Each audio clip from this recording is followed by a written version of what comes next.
Welcome to this meeting of the Board of Education in Arundel County. This meeting is being televised live on AACPS TV and streamed on AACPS's YouTube channel.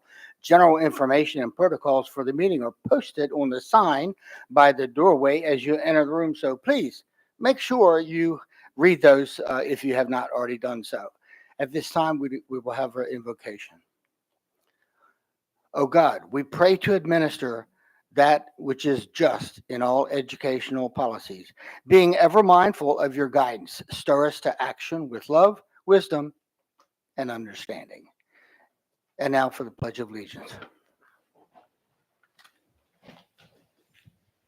I pledge allegiance to the flag of the United States of America and to the republic for which it stands, one nation, under God, indivisible, with liberty and justice for all.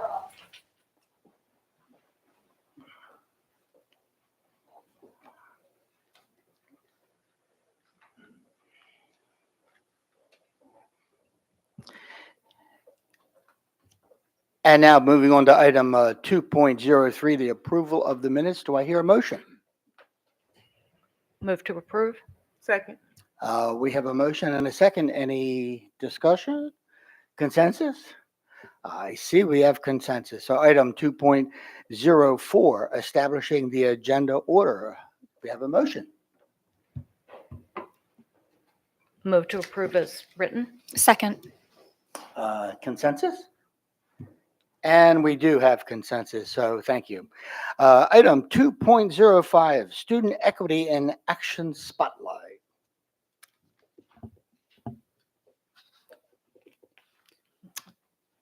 Go ahead. Tonight, we recognize a sixth grade student from Arundel Middle School who is a strong leader and advocates for her peers, Penelope Windle. Penelope is a part of the AACPS Arundel Middle School soccer team, Gork volleyball team, Arundel Middle's art club, and dance team. She participates in a leadership group that works alongside the Assistive and Communication Technology, or ACC, students each week. There, she reads, plays games, paints, and works one-on-one with students who may not otherwise be included in extracurricular clubs or groups. She specifically seeks out reading materials that offer equity-centered themes. Penelope works beside special education students, allowing them opportunities to excel as partners in her school. She seeks out students who are struggling, alone, or not self-motivated. She encourages them, looks for resources to help them, always including everyone. She genuinely wants to better herself by accepting and understanding the differences between others and including all her peers in everyday middle school activities. Penelope Windle, the Board of Education, and Arundel County Public Schools and Arundel Middle are proud to recognize you as the April 2025 Student Equity in Action Spotlight Awardee. Congratulations. Would you please come forward?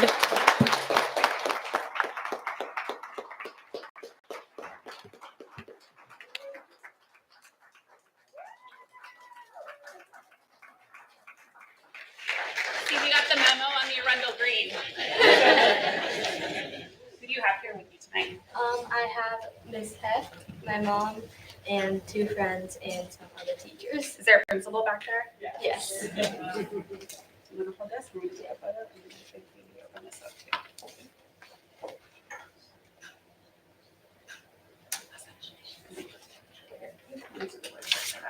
Okay, thank you.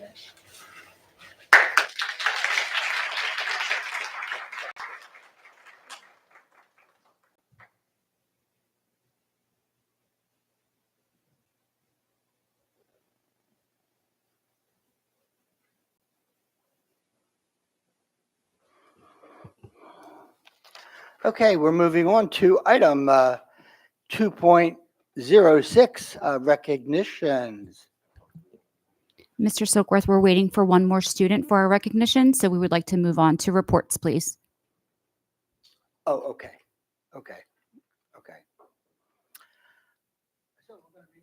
Going to be moving on to item 4.01, crash report, and we do not have a crash report, I believe, this evening. Okay. Item 4.02, PTA report, and I believe we do not have a PTA report. So that brings us to item 4.03, our CAC report. Good evening. Good evening. Thank you, Mr. President. John Conwell, Chairman of the CAC. We had our last meeting on Monday, March 10th. It was an in-person meeting, the second of two we had scheduled for this year. Took place in this building, in this room, actually. We discussed the use of personal electronic communication devices by students, the policy that is pending before the board. We had a very lively discussion and a great many perspectives brought forth, and we've combined those and we'll be bringing those to the policy committee's attention so that they can take that into consideration as that moves forward. Our next meeting will be May 12th. That is our last meeting generally. We are scheduled to have our elections for new officers, and we know there are some vacancies that you all will have to consider over the break. We look forward to working with you to fill those vacancies, and that's really about it. Thank you.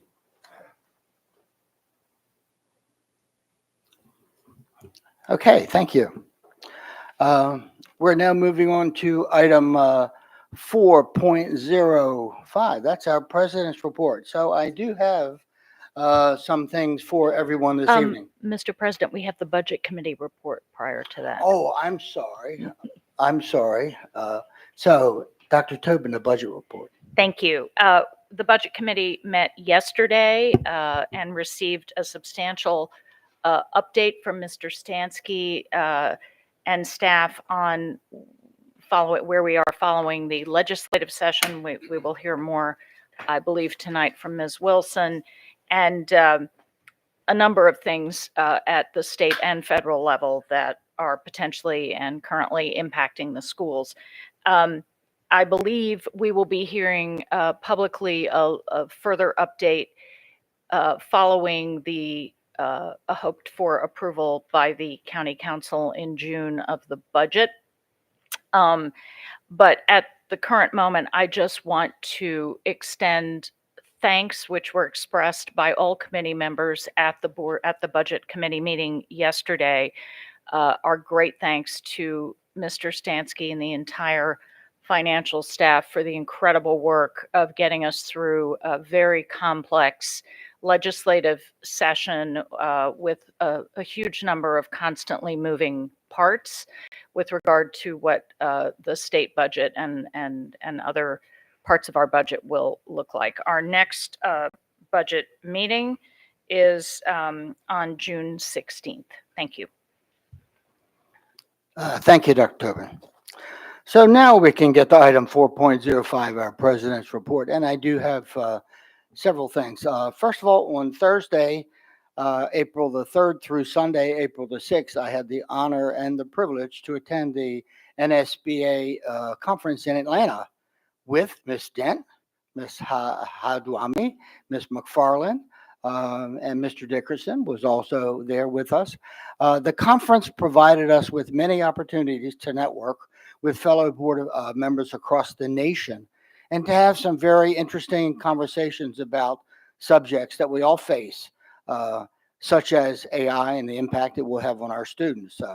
We had several keynote speakers who provided us with a great deal of food for thought, as well as inspiration. Melissa Stockwell, it was one of those speakers. She's an amazing woman who is known for being the first female soldier ever to lose a limb in active combat.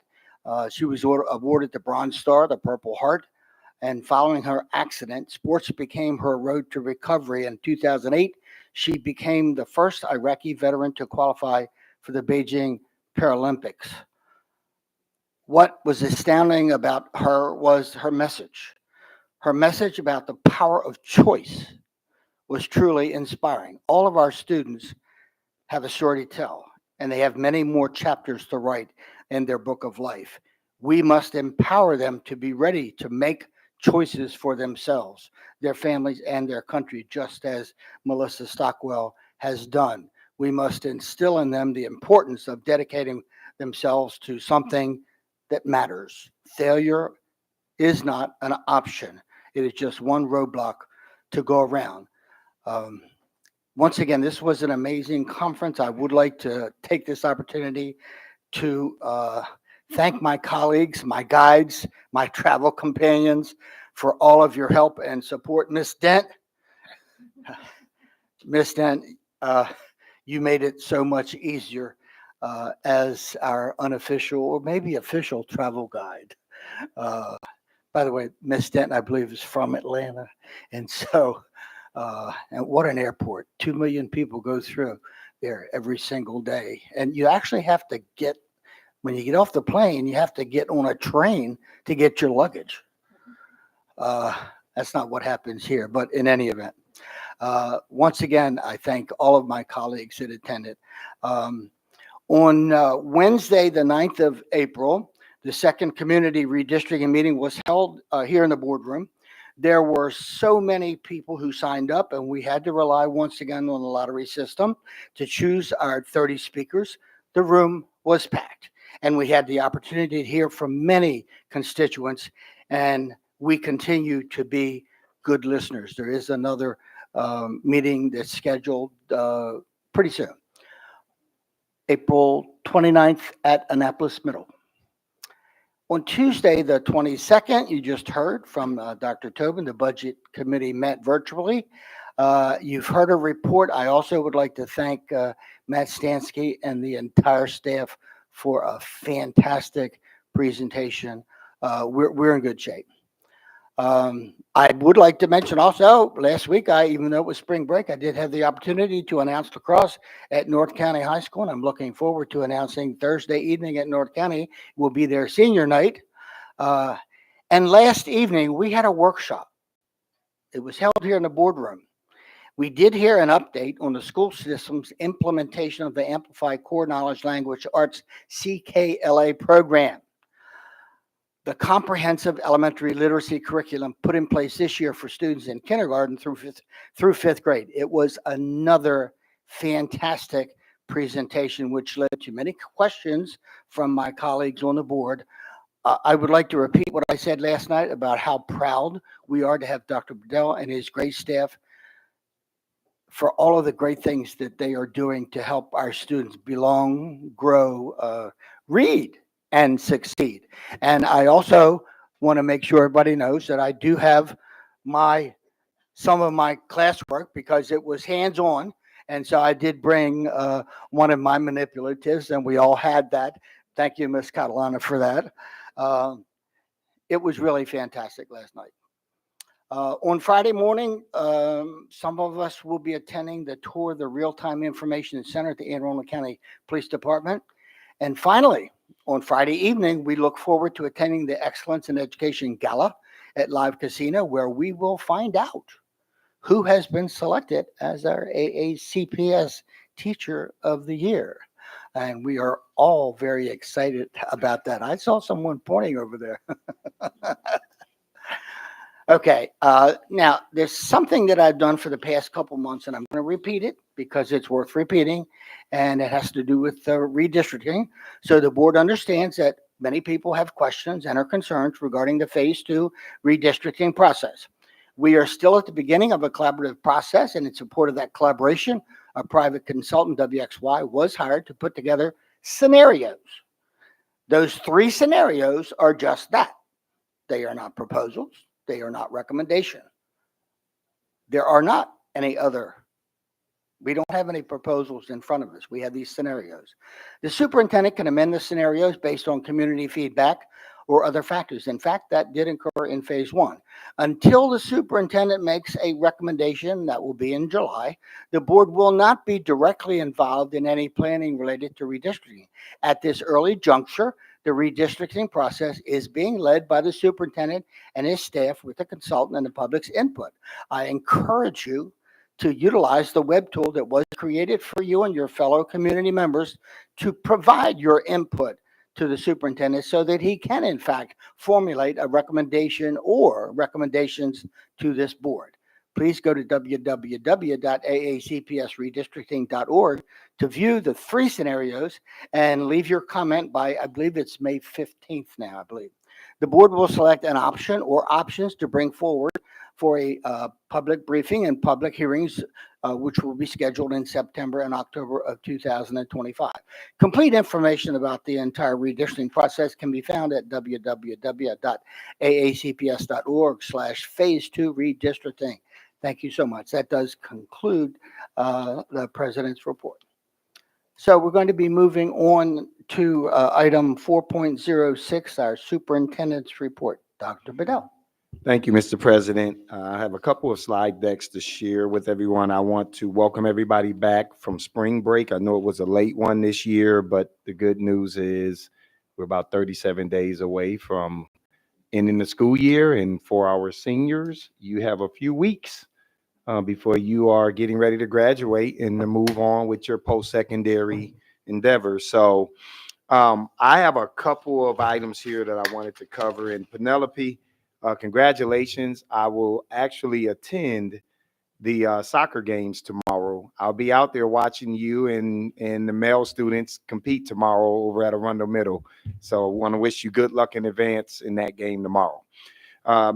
Mr. President, I want to start with kudos for Chef Pam Klink of the Center of Applied Technology South. She was named the Magnet Schools of America Teacher of the Year just before the break. Chef Klink is a career changer who seeks to share the joy she gained from her own time in the culinary industry and oversees an amazing program at Cat South. Congratulations to Chef Klink.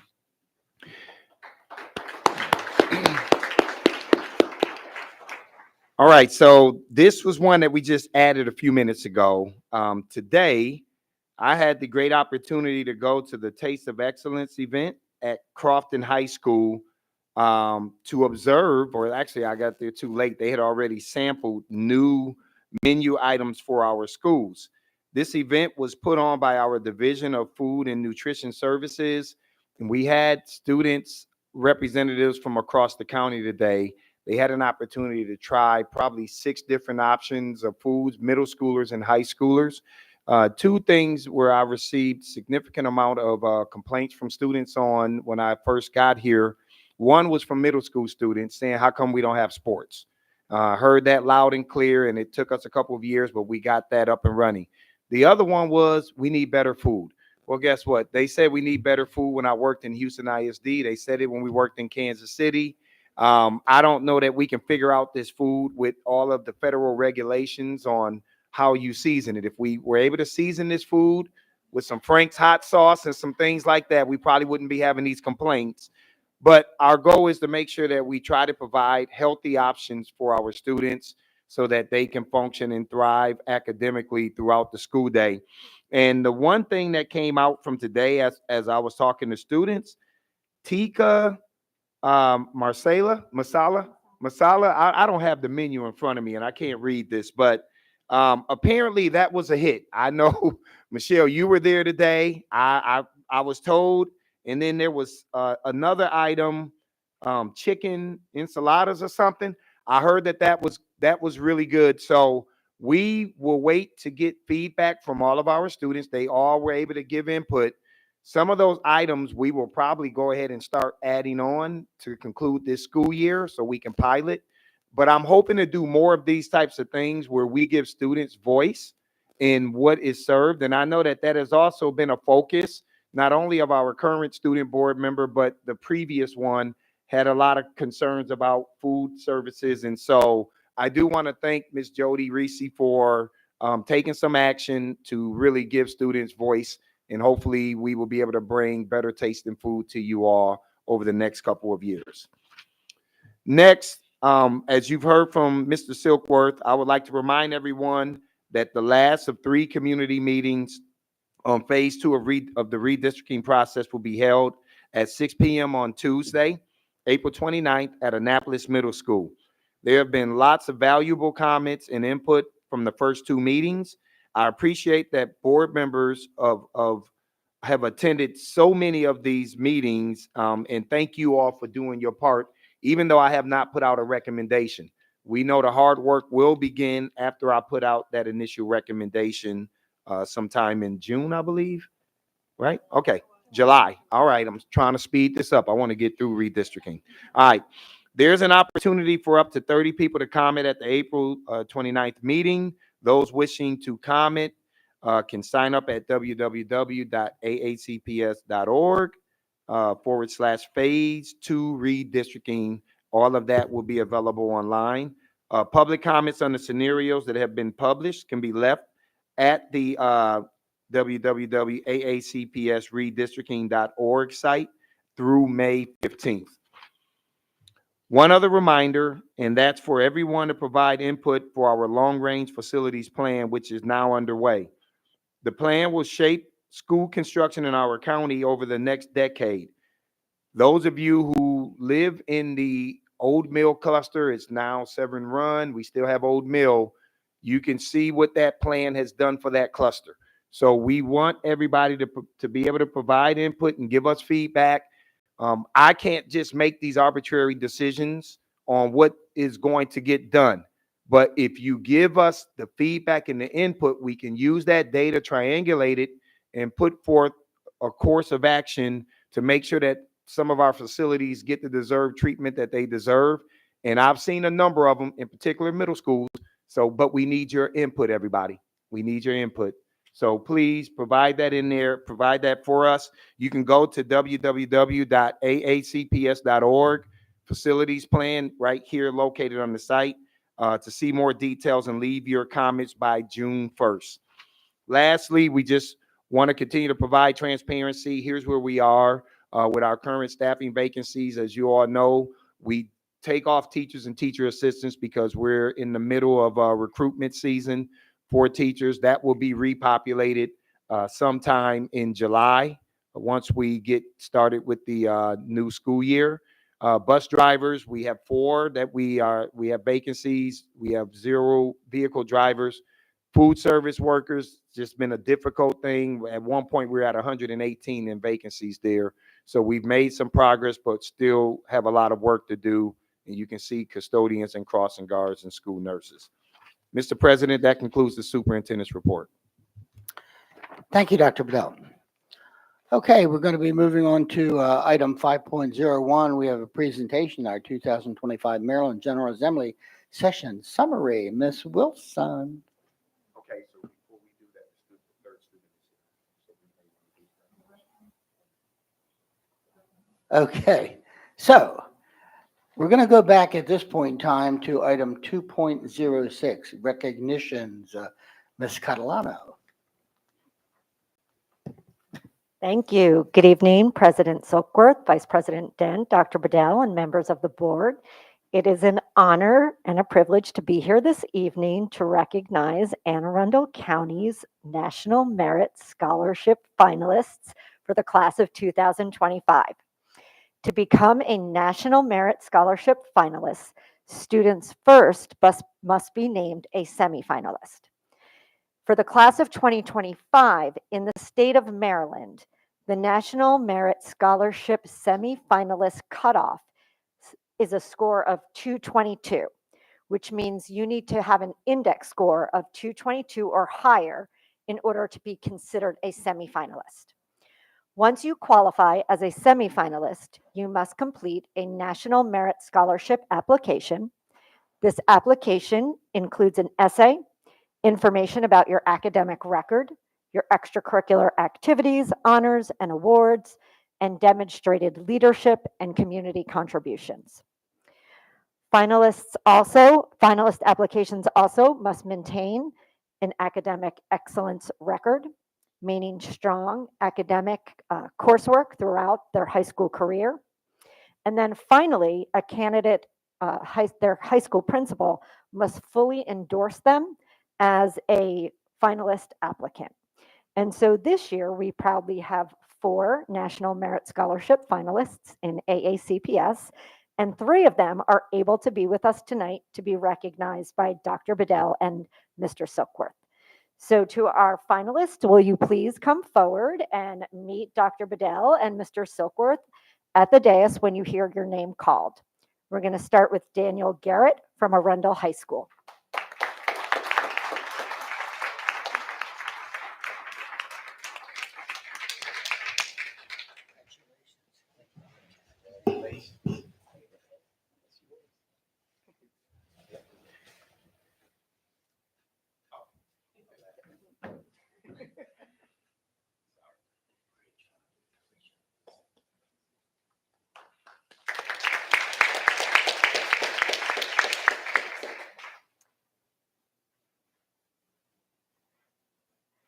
Next, we have Nikita Mehta from South River High School.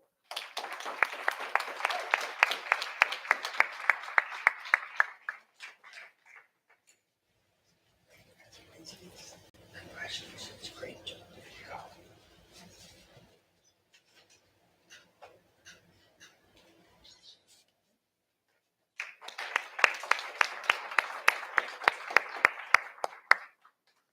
And last this evening, we have with us Peter Judge from Severna Park High School.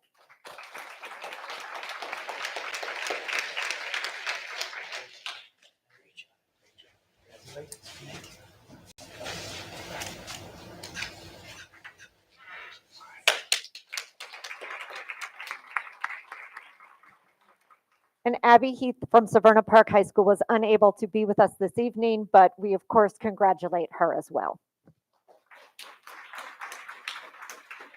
Okay, ladies and gentlemen, we're going to take a brief break for some photographs. We'll be back.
Okay, welcome back, everyone.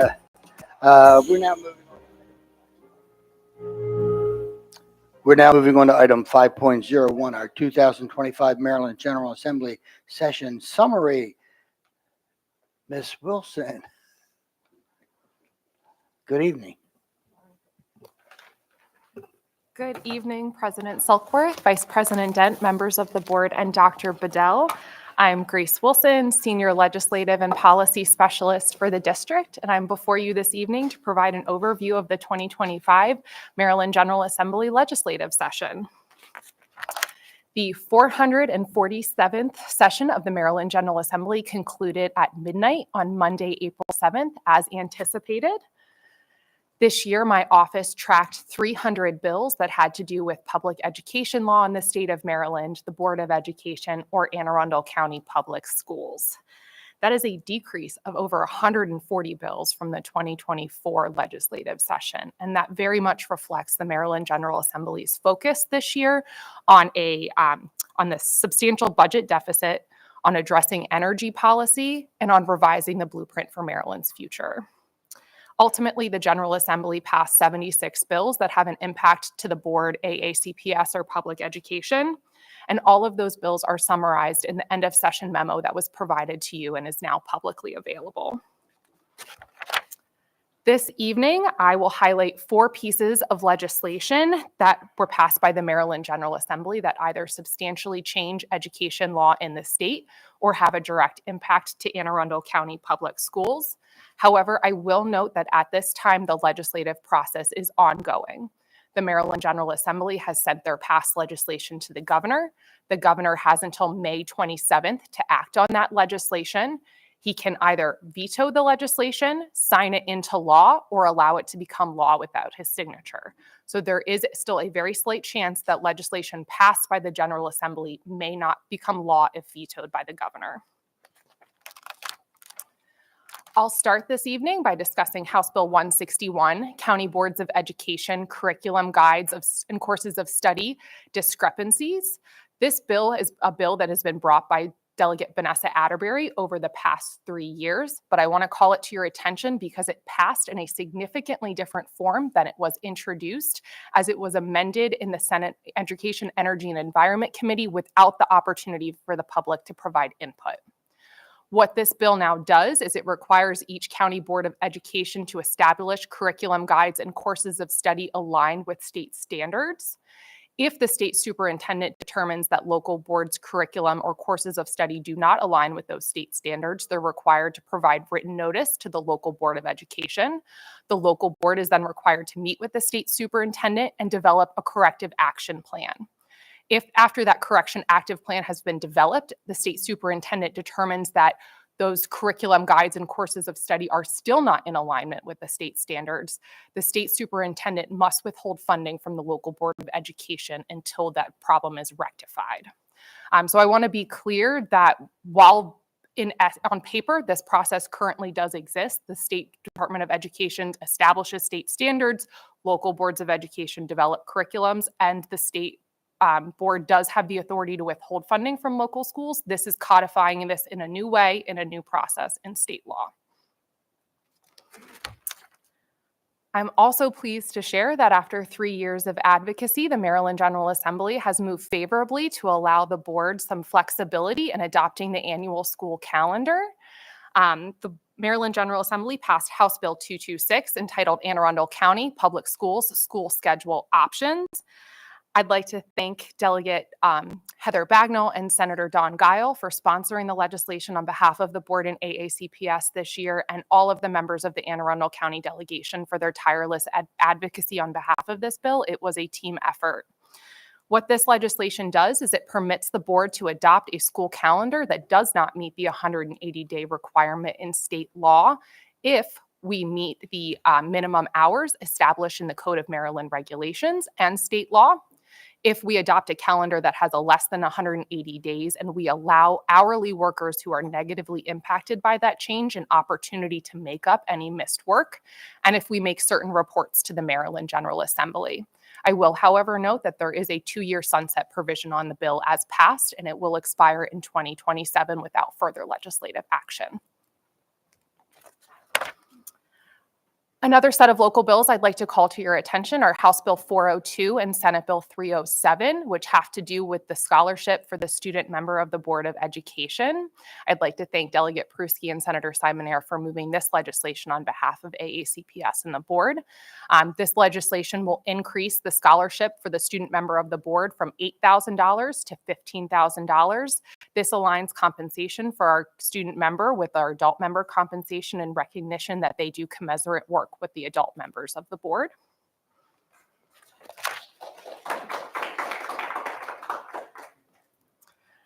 And the final bill I'd like to call to your attention is House Bill 504, entitled the Excellence in Maryland Public Schools Act.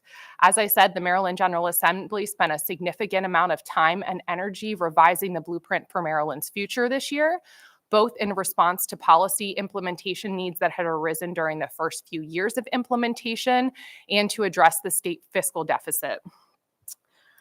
This bill was the vehicle for all of those changes. So first and foremost, it makes a number of funding adjustments to the blueprint for Maryland's future.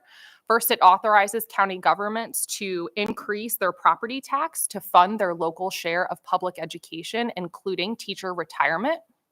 In addition to that, this bill delays anticipated increases in per pupil funding for our students for fiscal years 2026 through 2037.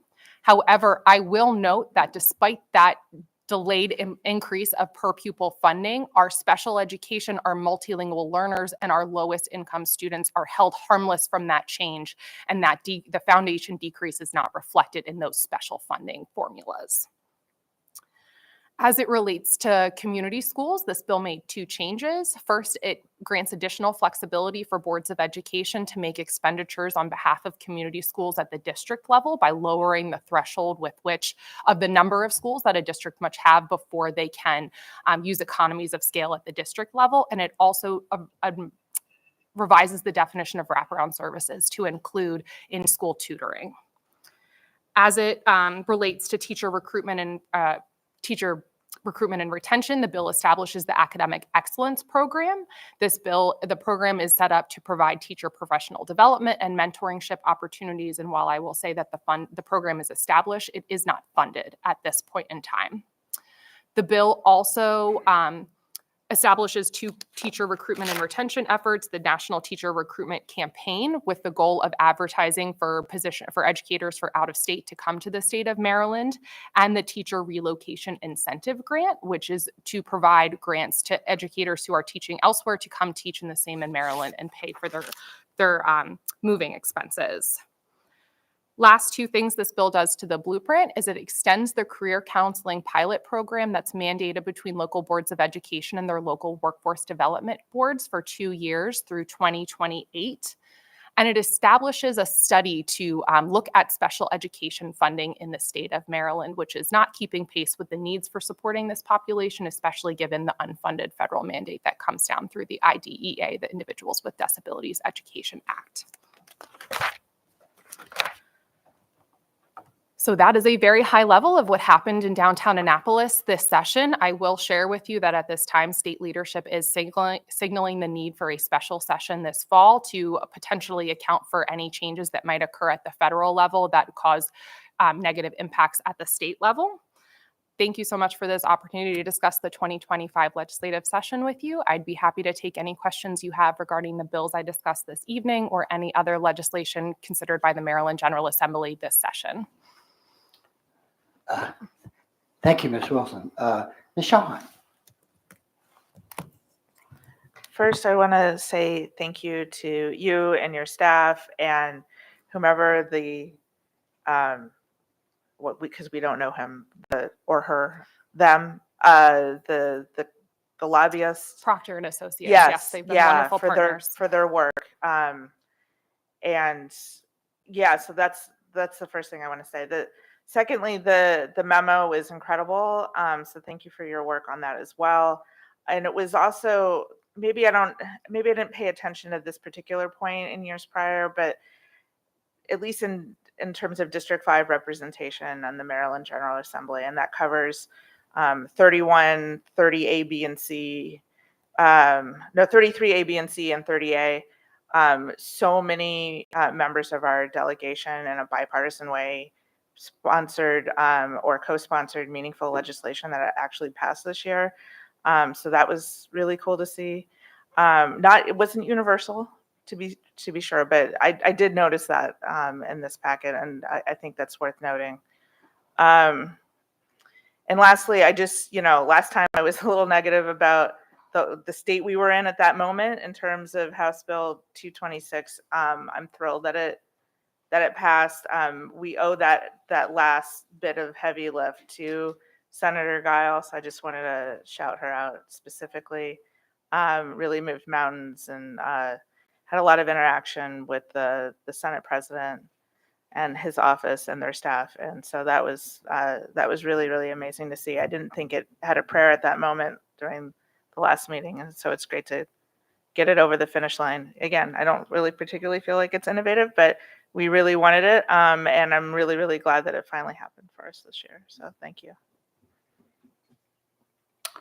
Dr. Tobin. Yes, I want to add my thanks.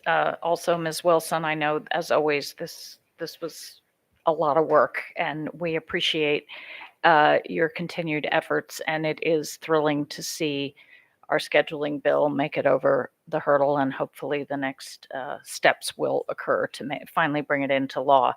I also want to thank, as Ms. Schallheim did, a number of our delegation for their work. Also in ensuring that some of the changes that might have happened to the blueprint did not. And we're very thankful for that. I particularly want to note what I think is a very positive thing in the Education and Excellence Bill, which is the funding for the special education study. This is long, long overdue. And I think having a study set up that can really give us the data where we know we can point to this and really demonstrate the position that all districts have been in for such a long time is a critical step in continuing to increase the level of services that we are providing to our students with special needs, which of course has been a priority for Dr. Bedell and this board. So I was particularly grateful to see that. But again, thank you. I hope you enjoyed your vacation. Ms. Pullum. Thank you. I echo my colleagues on the dais. Thank you so much for all all your work and our delegation. More importantly, thank you for the education that you've provided me to help me learn as much as I can on this, and actually all of my colleagues who are patient. The questions that I have, you've walked through them with me, but they're really for the folks in the community that have asked different questions, and I want to make sure they hear them directly from you. The first one is, will this bill impact teachers' planning time and collaborative planning so grade level teachers are on the same page with content or any changes? As the bill is written, no, because this bill codifies existing practice, which is that the state develops standards and then the local board of education develops those courses of study and the curriculum guides that go with those within that content standard. So unless there is a change to the standards that are made to the state level, which then need to be brought down into our curriculum, which is of course already what's going to happen. If there's a change in the state standards, then there will have to be some professional development that goes with that and bubbles down to our teachers. But no, there should not be any big impact on our teachers' planning or their planning time. Thank you so much. The next one, will the bill continue to allow for local input from the community and parents in the curriculum? Absolutely. This is a tenet we believe is central to public education in the state, that there's local input in developing the curriculum. It's a tenet that's addressed in the legislative exhibit that's adopted by the board every year. So I can say with certainty that AACPS would still be working to engage our school community when developing our curriculum. Great, thank you. I have one more, and again, thank you, because this has come directly from teachers and different organizations. Will we still be able to introduce new courses designed to meet that local need that do not align with the Maryland standards or do not have currently a Maryland standard, such as marine maintenance? Absolutely. There's no prohibition on the bill on adopting local curriculum or courses that do not have state standards. So we would be able to continue that practice. I truly can't thank you enough for all your time, and I hope this helps everyone out in the community. Thank you. My pleasure. Okay, Ms. Wilson, so House Bill 226, we made it. We got it. And I have to say, it truly was a team effort. It absolutely was. And House Bill 161, we had some concerns about that I had voiced to you. Mm-hmm. I have to tell you, I'm a little bit more concerned about that process than I am about the bill. But in any event, I too would like to thank everyone. So many people were involved in helping this legislation pass. The advocacy was just amazing. Ms. Wilson, you and your staff, Dr. Bedell, fantastic job. My colleagues also did a great job. All of our political stakeholders who were thinking about the future of our kids, as well as our teachers and staff. There were so many people that came together to help us in this regard. So I would like to extend my thanks, of course. I see Ms. McFarland. Erica. Yes. So regarding House Bill 226, I know the answer to this, but there was people in my district who had some concerns that this bill was designed to open up year-round schooling. So I just wondered if you could please speak to that for the public. I can be very clear, this bill will not open up year-round schooling. What it does allow is an exemption to the 180-day requirement. So we're looking, and that's only for the elimination of early dismissal days. So the only model we can adopt with this school calendar, with this bill, is a model that eliminates early dismissal days. Thank you. Of course. So, seeing no more lights. I do see one more light, Ms. Pullum. This is actually just based on our conversation today. I want to make sure that our community hears this piece, because this is key. Today, when we spoke about this bill, the one issue that you hit on that was very important for House Bill 161 is that as we move forward, a key piece of this is the guidance and our participation, our district's participation in that. So that way we keep that local level perspective. Can you touch on that? Because I that was something that was really important and I forgot to ask. Absolutely. So when the state develops their standards, they typically put together a work group of practitioners made up of a selection of the local school districts, as well as the experts that are housed within MSDE. And I can tell you, of the reports I've read, there's typically someone from Anne Arundel County on there, because I have some wonderful colleagues who are always willing to get into the work at the ground floor. So we always stay engaged at the state level when we're looking at when they're making changes that could affect us. Thank you. I think that's key, and thank you for speaking to that. Of course. Dr. Bedell. Yeah, I just, before Grace leaves, I just want to thank you for a job well done this session. I also, I guess we'll do a round of applause right before you get up. But also, Procter and Associates, we were able to get into rooms that we could not get into the first 2 years of trying to get through this legislation. And I think that made a significant difference in helping to unpack what this legislation was about and what it wasn't about. And so you all working together in tandem, I really appreciate it. I think I did a Thursday thought thanking folks, but I will publicly in this board meeting say thank you to Heather Bagnall, Delegate Bagnall. I want to also thank Senator Don Gao. I also want to thank the number of folks who sponsored these bills the first 2 years when it didn't get through. We had sponsors in both the Senate and the House, and I want to thank those representatives and senators for what they've done to help us get to this point. Lastly, we did have a lot of support. Our unions, I know TAC was instrumental in really putting a letter of support out. One of the things I said, and this is my commitment, we will sit down at the table with all of our bargaining units to really figure out how do we pave a path forward that really helps to make life easier for our educators, easier for our parents, easier for our students.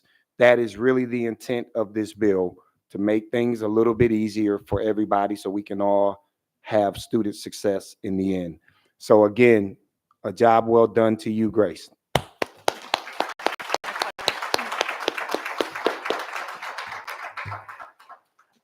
Okay, I want to go back. I just want to make sure that everybody understands that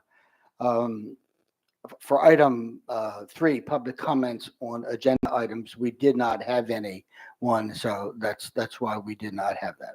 So now we're moving on to consent items. Do I hear a motion to bundle? Motion to bundle. Second. Okay, we have a motion to bundle in a second. We have consensus. We do. Dr. Bedell. Thank you, Mr. President. The superintendent recommends that the Board of Education authorize the award of contracts under consent items 6.01 through 6.07. So moved. Second. We have a motion and a second. Is there any discussion? Ms. Howe? She's not back. Ms. Dent? Aye. Dr. Tobin? Aye. Ms. McDermott? Aye. Ms. Pulliam? Aye. Ms. Schallheim? Aye. Ms. McFarland? Aye. Ms. Hamdawi? Aye. And Mr. Silkworth. Aye. Motion passes 8-0. Okay, thank you. So we're going to be moving on to action items, administrative personnel appointments, item 7.01. Dr. Bedell. Mr. President, the superintendent recommends that the personnel listed on the attached sheet be promoted and or appointed as discussed in executive close. So moved. Second. Okay, we have a motion and a second. Is there any discussion? Okay, Ms. Howe. Ms. Hamdawi? Aye. Ms. Dent? Aye. Dr. Tobin? Aye. Ms. McDermott? Aye. Ms. Pulliam? Aye. Ms. Schallheim? Aye. Ms. McFarland? Aye. Mr. Silkworth. Aye. Motion passes 8-0. Now we have a policy revision on second reading, item 7.02, student conduct code JCC. All right, Ms. Wilson will come up and guide us through this.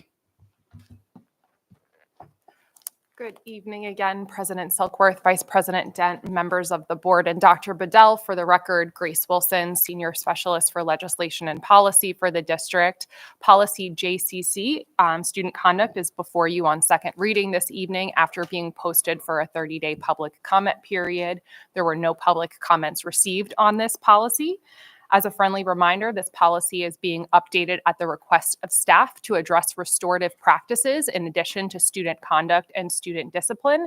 And Kathy Rockefeller, our senior specialist for school climate, and I are both here this evening should you have any questions. Okay, I'm seeing no lights. Thank you. This will be on third reading May 7th. There you go. Okay, moving on to item 7.03, utility easement for Cat North replacement. Dr. Bedell. Mr. President, the superintendent recommends approval of the Center of Applied Technology North deed of public utility easement. So moved. Second. Okay, we have a motion and a second. Do we have any discussion? Ms. Howe? Ms. Hamdawi? Aye. Ms. Dent? Aye. Dr. Tobin? Aye. Ms. McDermott? Aye. Ms. Pulliam? Aye. Ms. Schallheim? Aye. Ms. McFarland? Aye. Mr. Silkworth? Aye. Motion passes 8-0. Item 7.04, educational specifications, Chesapeake Science Point Middle School. Mr. President, the superintendent recommends approval of the Chesapeake Science Point Public Charter Middle School educational specification. So moved. Second. We have a motion and a second. Do we have any discussion? Seeing no lights, Ms. Howe? Ms. Hamdawi? Aye. Ms. Dent? Aye. Dr. Tobin? Aye. Ms. McDermott? Aye. Ms. Pulliam? Aye. Ms. Schallheim? Aye. Ms. McFarland? Aye. Mr. Silkworth? Aye. Motion passes 8-0. Item 7.05, Goshen Farms Maryland Historic Trust easement commitment letter. Dr. Bedell. Thank you, Mr. President. The superintendent recommends approval of the Goshen Farms Maryland Historic Trust easement commitment letter. So moved. Second. We have a motion and a second. Any discussion? Seeing none, no lights, Ms. Howe? This is an information item. This will come before you for a vote at the next meeting. Yep.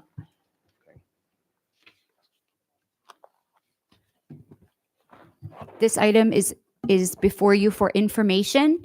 It will come to you at the May 7th meeting for action. Okay, thank you so much. This is just information. Thank you, Ms. Howe. So that brings us to review items 8.01, the monthly financial status report, and 8.02, construction status report. Dr. Tobin. Yeah, thank you, Mr. President. I have a question regarding item 8.02, construction status report. Mr. Roof, kindly come forward.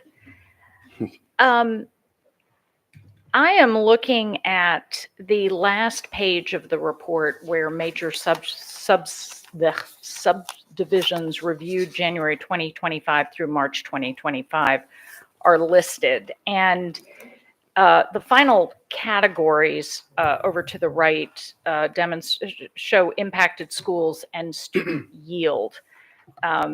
In my own district, for example, there's a project called Camden Square undergoing resubmittal that would proposed quite a few units, impacts Rolling Knolls, Bates, and Annapolis, and the student yield is very low. It's 2 at Rolling Knolls, 1 at Bates, 1 at Annapolis. And I was just curious as to how that yield is developed. Sure. For the record, Kyle Roof, Director of Facilities. In the back of the master plan each year, we have Appendix I, which provides student generation factors. And we break it down for each cluster and different housing types. Mm-hmm. We then multiply the yield factor by each of the units. Camden Square, for example, has a mix between 1-bedroom and 2-bedroom apartments. We don't look at the 1-bedroom apartments. We only look at the multiple bedroom apartments. So for the 30 units that are 2 or more bedrooms at that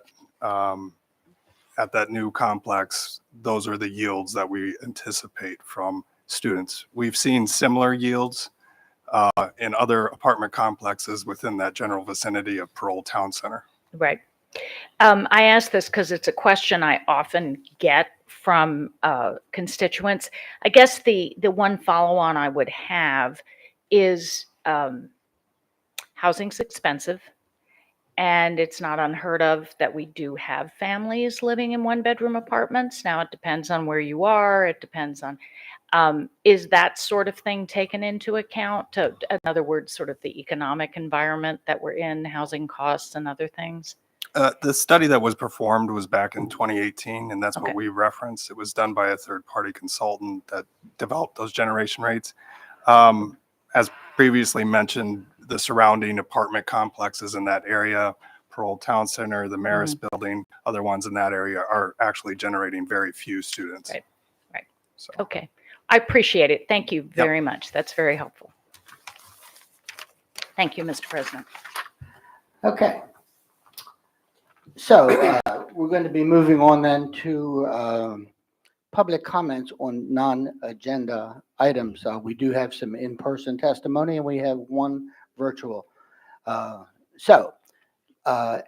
This is one of the opportunities that the board provides to hear the views and receive the advice of community members. The members of this board appreciate hearing from interested citizens. As appropriate, we will refer your concerns to the superintendent for follow-up by his staff. While we encourage public input on policies, programs, and practices within the purview of this board and the school system, this is not the proper forum to address specific student or employee matters or to comment on matters that do not relate to public education in Anne Arundel County. I remind everyone that any inappropriate personnel remarks or other behavior that disrupts or interferes with the conduct of this meeting are out of order. Persons who otherwise disrupt or disturb this meeting will not be allowed to continue their remarks and will be asked to leave the meeting. It is not the board's general practice to engage in question and answer sessions with speakers. For the record, please give your name before speaking. Handouts should be given to the board assistant. I ask that speakers observe the 2-minute clock. A yellow light will shine when you have 30 seconds remaining, and a tone will sound when your time has expired. Please conclude your remarks when you hear the tone. If you continue after your time has expired, the microphone may be turned off. It could also be turned off if a speaker addresses specific student or employee matters or are commenting on matters not related to public education here in Anne Arundel County. So I'd like to call up the in-person speakers. We have Haley Dykeman, Joseph Mikowski, Summer Brown, and Amy Young Buckler.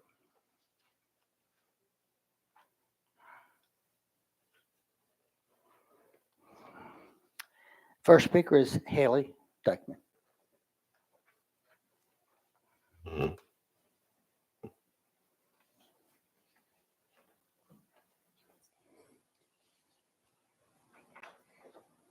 I have a question before I begin. This is my partner. I was wondering if we can both speak tonight, or is it just one person? Sorry, can you get the mic closer? Good evening. I have a question before we begin. This is my partner. We worked on this project together, and I was wondering if she could speak with me. But if not, that's... Unfortunately, the answer would have to be no, Okay. because she has not signed up. Okay, thank you. That's okay. Thank you. I have some handouts.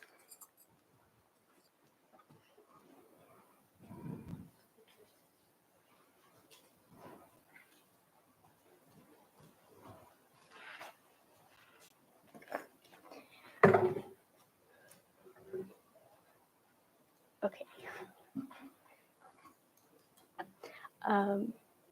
You may begin. Okay, thank you. Good evening. My name is Haley Dykeman, and my partner is Madison Dykeman. She's sitting over there. And we are BEMA seniors from Glenburnie High School. And for our senior capstone project, we are proposing an amendment to the 2018 Maryland Safe to Learn Act. On March 12th, 2020, a physical fight among 3 girls at Glenburnie High School led to a stabbing. On December 9th, 2021, a non-student on Southern High School campus was found with pepper spray and a knife. On October 12th, a fight broke out between 2 students at Glenburnie High School, resulting in 1 student being cut with a pocket knife. On October 6th, 2023, a substitute teacher was arrested for bringing a loaded handgun to Glenburnie High School. And on February 7th, 2025, a Chesapeake High School student was confronted in middle schoolers with a BB gun resembling a real firearm. Most of these violent incidents have occurred during or as have occurred during or resulted of a physical or verbal altercation, which strongly suggests that potential for violence can arise at any moment. To address the need for better emergency preparedness, we conducted a survey at Glen Burnie High School, revealing that 62.7% of teachers lack a first aid kit in their classrooms, often citing financial constraints. In response to these safety concerns, we proposed an amendment to the Maryland Safe to Learn Act for increased funding for classroom emergency resources and training. Each classroom should have an emergency kit containing vital items like a tourniquet, gauze, bandages, gloves, scissors, and an instruction sheet. Having these emergency kits available in all Anne Arundel County public schools will enhance response efficiency during crises and foster a greater sense of security within the school community. Thank you for your time. Thank you. Thank you. Joseph Makowski.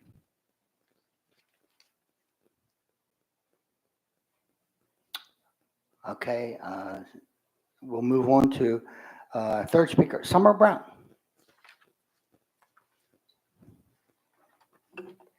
Good evening, members of the board. My name is Summer Brown, and I'm a current junior at Annapolis High School. I have previously attended the interactive media program at Cat South and currently attend the carpentry program at Cat South. I'm here tonight on behalf of my fellow Cat South students who have expressed their disappointment that our Cat South classes, despite being rigorous, hands-on, and highly educational, do not currently fulfill some of our general graduation credit requirements, such as art, technology, and health. The Cat South program takes up multiple periods, and while we are gaining valuable career-focused skills, we're left with very limited space in our schedules to pursue other interests, prepare for college, or even take part in internships, part-time jobs, or dual enrollment opportunities during senior year. The content of our Cat South classes, whether intentionally or unintentionally, often aligns with the requirements to be a general education class. Whether it's the creative design aspects of interactive media and cosmetology fulfilling art standards, or the safety and wellness components of our Academy of Health meeting health requirements. Yet we're still required to take separate classes that often repeat what we've already learned through hands-on real-world application.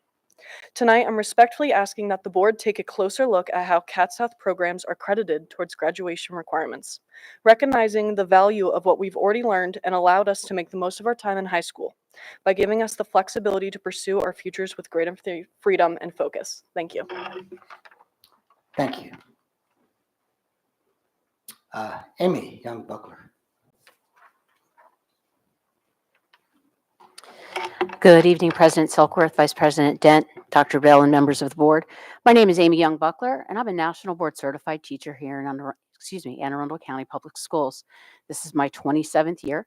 I earned my National Board Certification in 2009 and renewed it in 2019. I was excited to hear presentations about the career ladder last school year, anticipating that not only would I be earning the $10,000 salary enhancement, but starting next school year, I would be earning an additional $8,000 until November, and the FAQ document was posted. And we found out that anyone who had earned their mock maintenance of certification prior to December 2021 would only be eligible for $10,000 extra a year, not anything related to your MOC, which means I'm not eligible for that extra $8,000 until 2030. That's $40,000 of salary that counts towards my pension, and I'm in year 27. Hello, retirement. So what can you do for us? Well, number one, we'd love it if you found some money for us. That'd be fabulous because there are approximately 250 National Board Certified teachers in this exact situation that I'm in, starting right now. But given our financial climate, that might not be feasible. So here's what we're requiring of you. We need your help. We need you to work with us for lobbying and legislative push. We need to get Blueprint changed so that all National Board Certified teachers who should be getting this extra money get it. Thank you. Thank you. Now, we do have one individual. They'll be testifying virtually, Brazil Fogg.